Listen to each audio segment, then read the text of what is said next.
સુરત શહેરની ટ્રાફિક પોલીસે કરી લાલાખ. ટ્રાફિક પોલીસ દ્વારા પ્રાઇવેટ બસો પર લાલાખ કરવામાં આવી. વરાછા વિસ્તારમાં R1 ટ્રાફિક પોલીસ દ્વારા અનેક બસોને દંડ ફટકારવામાં આવ્યા. ખાસ કરીને લક્ઝરી બસ પર આ દંડો ફટકારવામાં આવ્યા છે. નો એન્ટ્રીમાં આવેલી લક્ઝરીસ બસો 25 જેટલીને દંડ ફટકારવામાં આવ્યા.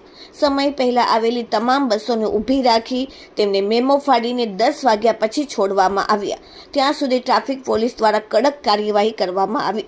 નિર્ધારિત સમય હોવા છતાં લક્ઝરીસ બસ કોઈ પણ જાતની કાયદાનું પાલન કરતી નથી અને શહેરમાં પ્રવેશે છે અને ટ્રાફિકની સમસ્યા થાય છે, જેને લીધે આજે ટ્રાફિક પોલીસ દ્વારા કાયદેસરની કાર્યવાહી કરવામાં આવી.